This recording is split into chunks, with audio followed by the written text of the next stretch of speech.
हमारे सामाजिक चिंतक, वरिष्ठ सहयोगी और प्रबुद्ध साथियों को मेरा सादर नमस्ते। तो मेरे को मंडल आयोग की रिपोर्ट को पे थोड़ा सा बोलने के लिए बोला गया है। तो हम सभी जानते हैं कि मंडल आयोग का रिपोर्ट आने के बाद ही ओबीसी का आरक्षण आया था। उससे पहले कि मैं शुरुआत करूं और अगले पेज पे चलूं, दो तीन शब्दों पे मैं थोड़ा सा ध्यान आकर्षित करना चाहूँगा आप सबका। जातीय आरक्षण हमारे ख्याल से ये कानूनी और संवैधानिक रूप से ठीक शब्द नहीं है। असल में हम जिसे जातीय आरक्षण कहते हैं वो एक संवैधानिक संरक्षण है, परंतु किसे? संवैधानिक संरक्षण उन लोगों के लिए है जिनका सामाजिक प्रतिनिधित्व इस लोकतंत्र में या तो नहीं है या तो न के बराबर है। सामाजिक प्रतिनिधित्व की जरूरत इसलिए पड़ती है कि कोई खास वर्ग या एक छोटा सा वर्ग देश की उन्नति नहीं कर सकता।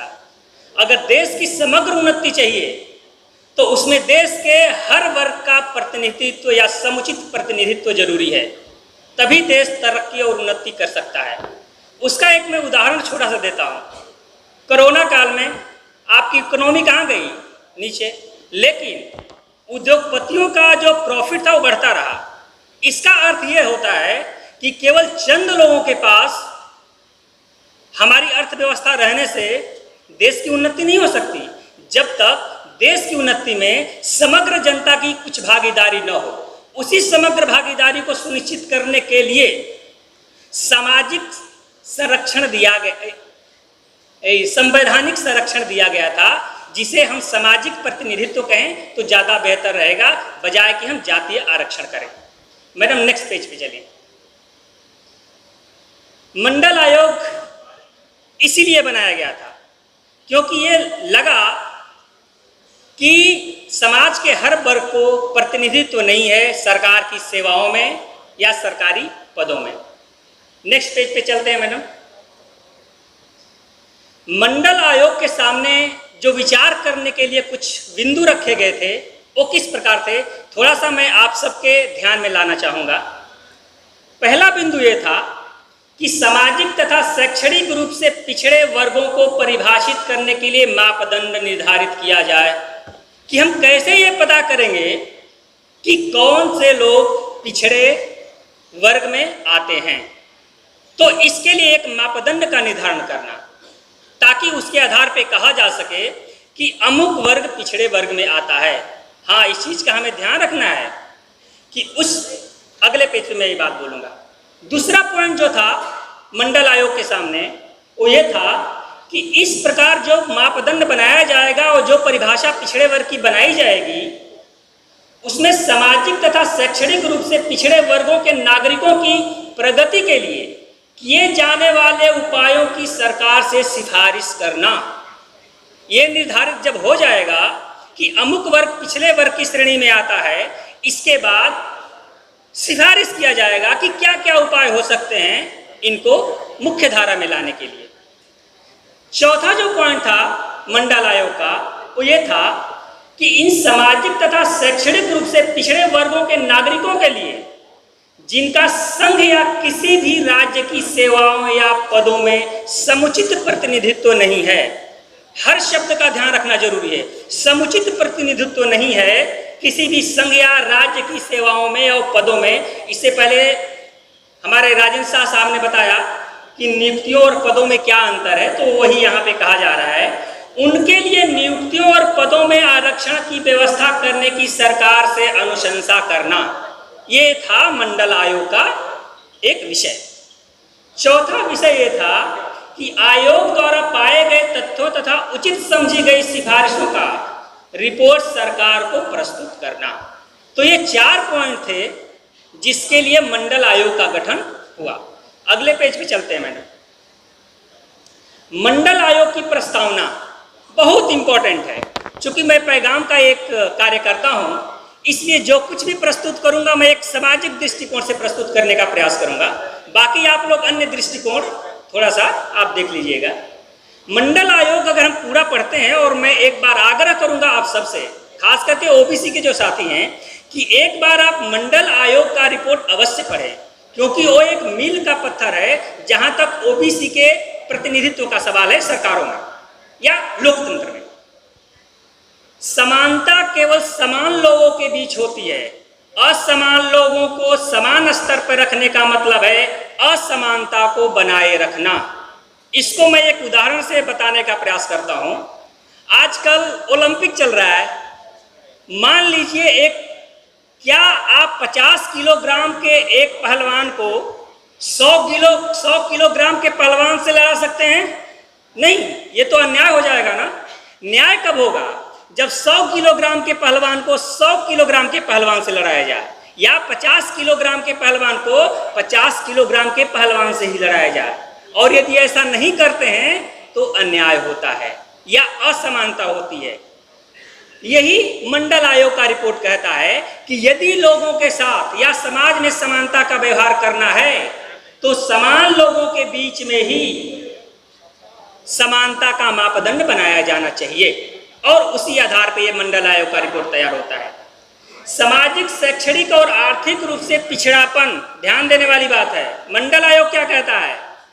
सामाजिक, शैक्षणिक और आर्थिक रूप से पिछड़ापन जाति वर्ण आधारित बाधाओं की वजह से है। इसीलिए पैगाम का जब प्रेजेंटेशन हो रहा था तो हम ये कह रहे थे कि हमारी जो मूल समस्या है वो जाति वर्ण भेद है, जो अभी हमारे बीच बनी हुई है, और हम एक दूसरे के साथ बैठने, बात विचार विमर्श करने, खाने पीने और अन्य चीजों से दूर रखने का प्रयास करती है, जो हमारे अंदर भाईचारा पैदा नहीं होने देता, जिससे अल्टीमेटली अंततः सामाजिक एकता का निर्माण नहीं होता। और सामाजिक एकता का चूंकि निर्माण नहीं होता, इसलिए राष्ट्रीय एकता का भी निर्माण नहीं हो पा रहा है, और राष्ट्रीय एकता के बिना राष्ट्रीय अखंडता सुनिश्चित नहीं की जा सकती है। तो ये सारी चीजें एक दूसरे से जुड़ी हुई हैं। अब आगे मंडल आयोग में यह बाधाएं हमारे सामाजिक ढांचे से जुड़ी हुई हैं। देखिए, जिस मंडल आयोग ने हमारे लिए आरक्षण की व्यवस्था करते हैं, प्रतिनिधित्व की व्यवस्था करते हैं, एक रिपोर्ट लाते हैं समग्र, वो साफ साफ कह रहे हैं कि जो हमारी स्थिति है वो केवल हमारी सामाजिक ढांचे से उत्पन्न हुई। इसे खत्म करने के लिए ढांचागत बदलाव की जरूरत पड़ेगी। आशा मैडम ने कहा था सामाजिक परिवर्तन, एक मनोवैज्ञानिक जो हमारे ऊपर एक धारणा बन गई है, उस धारणा को जैसे ही हम हटाएंगे, हम देखेंगे कि चारों पूरे लोकतंत्र पे बहुजनों का ही वर्चस्व और प्रभुत्व रहेगा, जो अब तक नहीं है। Madam next.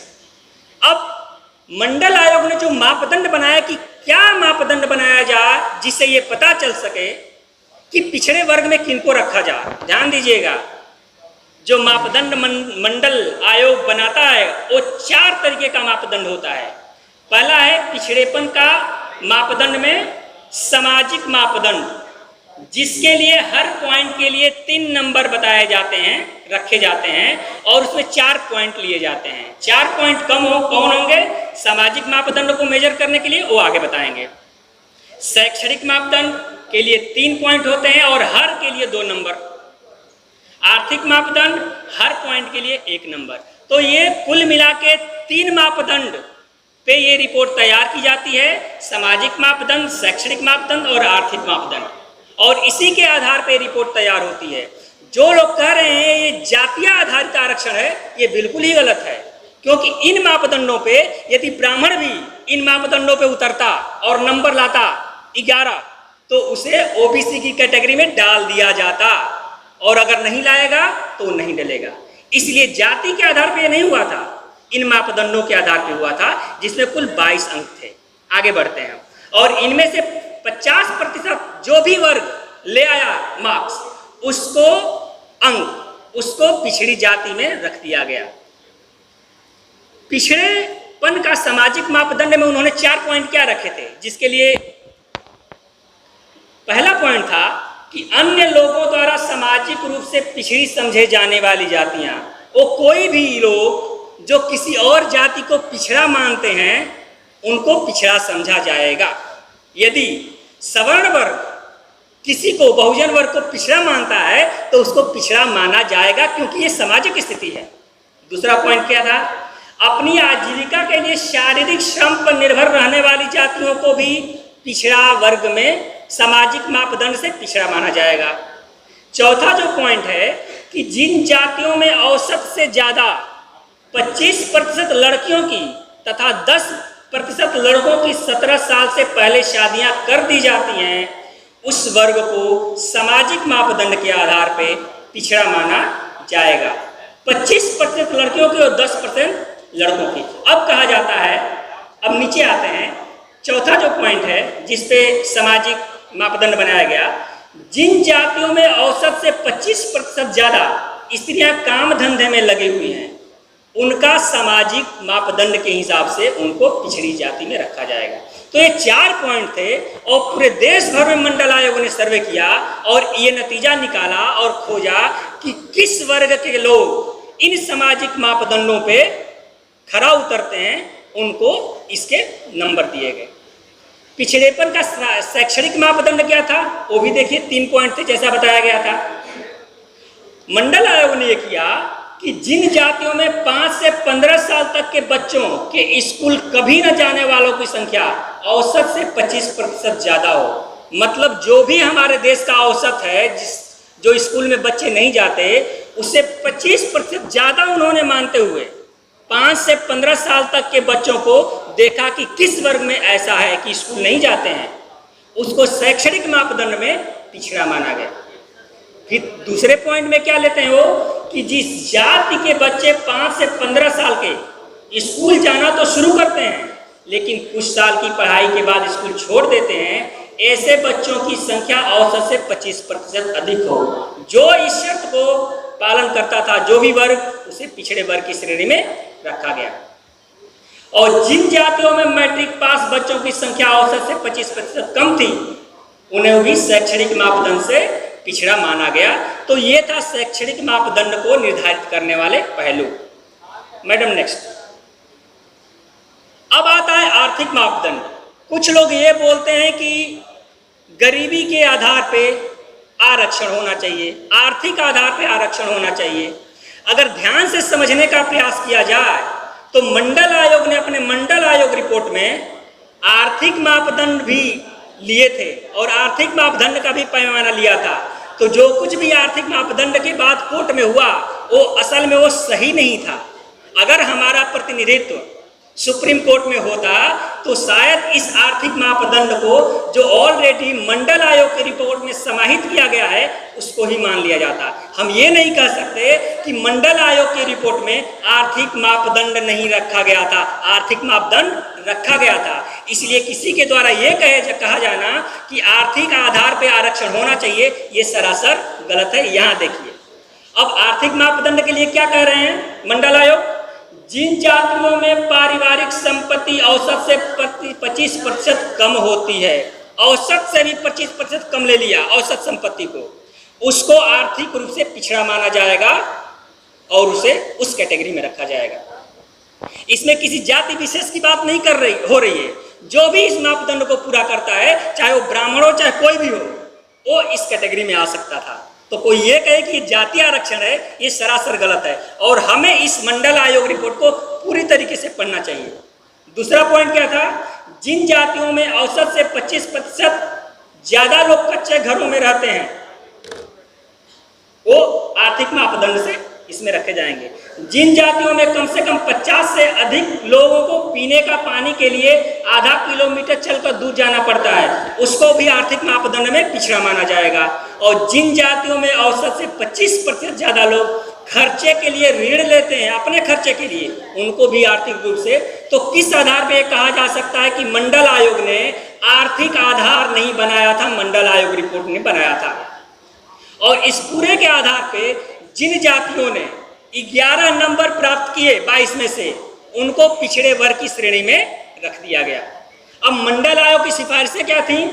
कुछ लोग यह समझते हैं कि आरक्षण गरीबी उन्मूलन का कार्यक्रम है। यह बहुत ही आंशिक रूप से सही है। ये जरूर है कि आरक्षण प्राप्त लोग नौकरी में आने के बाद आर्थिक रूप से सशक्त हो जाते हैं, लेकिन इसका अर्थ ये नहीं है कि आर्थिक रूप से सशक्त बनाने के लिए उनको यहाँ लाया गया, बल्कि समाज का प्रतिनिधित्व देने के लिए लोकतंत्र में उन्हें लाया गया है, जैसा कि मंडल आयोग का रिपोर्ट है। ओबीसी का वंचित होना एक बड़े राष्ट्रीय मुद्दे का खास मामला है। यह मूल प्रश्न सामाजिक और शैक्षणिक पिछड़ेपन का है और गरीबी इस जाति आधारित हथकंडों का प्रत्यक्ष प्रमाण है। तो इस चीज़ का ध्यान रखें कि हमारा सामाजिक और शैक्षणिक पिछड़ेपन के कारण ही हमारे बीच बहुजनों में गरीबी व्याप्त है, क्योंकि गरीब एक कामचोर व्यक्ति भी हो सकता है और आज की डेट में एक मेहनतकश व्यक्ति भी गरीब हो सकता है, लेकिन मेहनतकश व्यक्ति के गरीब होने में और कामचोर व्यक्ति के गरीब होने में बहुत बड़ा अंतर है। इस चीज का ध्यान दिया जाना चाहिए अगर गरीबी की परिभाषा हम निर्धारित करते हैं। चूंकि ये बाधाएं हमारी सामाजिक संरचना में अंतर्निहित हैं, इसलिए उनको हटाने के लिए दूरगामी सामाजिक परिवर्तन की आवश्यकता है। हमारे बीच का जो जातीय मतभेद है उसे किसी भी कीमत पे कम करके एक साथ बैठना होगा और बात विचार विमर्श के टेबल पे हमें आना पड़ेगा। ओबीसी की समस्याओं को खत्म करने के लिए देश के शासक वर्गों की धारणा में बदलाव भी महत्वपूर्ण है। ये भी मंडल आयोग रिपोर्ट में कहा कि उनकी धारणा में भी बदलाव होना चाहिए, उनके भी मनोविज्ञान में बदलाव होना चाहिए, तभी जाकर समग्र देश का समग्र विकास होगा। नेक्स्ट मैडम, पिछड़े समाज के लिए सीख। मंडल आयोग रिपोर्ट में पिछड़े लोगों की प्रगति के लिए अपने आप को सामाजिक रूप से संगठित रहने का संदेश अंतर्निहित है। वो भी यही कह रहे हैं कि पिछड़े समाज को एक तो होना पड़ेगा अगर इन मुश्किलों से बाहर निकलना है। तो आरक्षण के बावजूद हमारे जातियों में बटे पिछड़े समाज को यदि प्रगति करना है तो मंडल आयोग से ये सीख हमें लेनी पड़ेगी कि एकता के सूत्र में हमें जातीय मतभेद मिटा के बंध जाना होगा। इन लोगों को इस बात का एहसास दिलाना पड़ेगा कि वे एक ही परिवार के सदस्य हैं। जैसा फुले जी ने बताया है कि हम सभी एक ही माँ बाप की औलाद हैं, तो ये भी हमें समझना होगा। इसके लिए लोगों के विचार में बदलाव लाना पड़ेगा, क्योंकि डॉक्टर अंबेडकर अपनी पुस्तक जाति भेद के विनाश में कहते हैं कि जाति कोई भौतिक वस्तु नहीं है बल्कि एक मनोवैज्ञानिक स्थिति है। तो मनोवैज्ञानिक स्थिति वाली चीज़ों को हम खुद ही प्रयास करेंगे तभी बाहर निकल सकती है, अदरवाइज हमारे बीच संगठन का निर्माण होना, एकता का निर्माण होना मुश्किल होगा। इसलिए हमें भाईचारा का निर्माण करना ही होगा और यही एक अंतिम विकल्प है जिससे सारे लोकतंत्र के दरवाजे खुलते हैं हमारे लिए, चाहे वो न्यायपालिका हो, कार्यपालिका हो, विधायिका हो, पत्रकारिता हो, कोई भी पार्ट हो लोकतंत्र का, उस सबके दरवाजे तभी खुलेंगे जब हमारे बीच बहुजन समाज के बीच एकता का निर्माण होता है। सामाजिक तौर से समता, स्वतंत्रता, भाईचारा और न्याय के सिद्धांतों पर संगठित होने पर पिछड़ों की प्रगति और सफलता के सारे द्वार खुल जाएंगे। और यही था मंडल आयोग का रिपोर्ट। रोड मैप पैगाम का बताया जा चुका है, तो इस पर मैं कुछ नहीं बोलूँगा और इसी के साथ मैं अपने वक्तव्य को विराम देता हूँ। थैंक यू वेरी मच मेरे को सुनने के लिए। Thank you.